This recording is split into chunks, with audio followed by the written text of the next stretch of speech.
এই মুহূর্তে দেশ ও প্রবাস থেকে যারা আজকে আমাদের এই ঘাসের প্রতিবেদন দেখছেন সকলকে আন্তরিক শুভেচ্ছা অভিনন্দন জানাচ্ছি।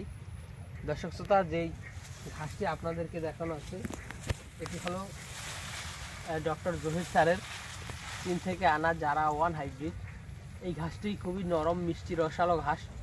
পাশাপাশি এই ঘাসটি গবাদি পশুর জন্য অর্থাৎ গরু ছাগলের খামার যারা করবেন তাদের জন্য একটি আদর্শ ঘাস।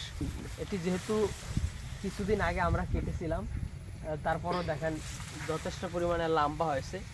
এখানে মোটামুটি আপনার 8 থেকে 10 ফিটের মতো লম্বা হয়ে গিয়েছে অলরেডি।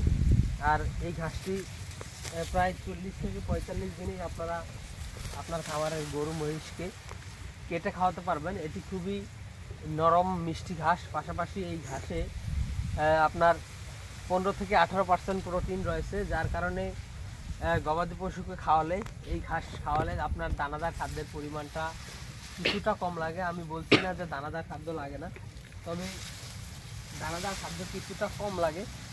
আর এই ঘাসটি শুধু এই ঘাস নয়, যে কোনো কাঁচা ঘাসের উপর নির্ভর করে যদি আপনারা এই খামার গড়ে তোলেন তাহলে অবশ্যই আপনাদের খামারে লস হওয়ার সম্ভাবনা খুবই কম, লাভের সম্ভাবনাই বেশি। তার কারণ হলো 1 কেজি কাঁচা ঘাস আপনার উৎপাদন করতে মাত্র 1 থেকে 1.5 টাকা পড়ে, আর 1 কেজি কাঁচা ঘাস বাজারে কিনতে মাত্র 4 টাকা পড়ে। সেক্ষেত্রে 1 কেজি সাইলেস 10 টাকা 12 টাকা বা 1 কেজি ক্যারের দামও 10 টাকা 12 টাকা পড়ে। তো দর্শক, সেক্ষেত্রে অবশ্যই আপনাদের খরচটা অনেক বেশি হয়ে যাবে। আর যদি আপনারা কাঁচা ঘাস চাষ করেন তাহলে অবশ্যই আপনাদের কস্টিংটা অনেকটা কমে আসবে। তো দর্শকবৃন্দ, আপনারা যদি চান এই ডক্টর জহির স্যারের চীন থেকে আনা যারা ঘাস চাষ করতে, তাহলে আমাদের কাছ থেকে এই ঘাসের কাটিং সংগ্রহ করতে পারেন।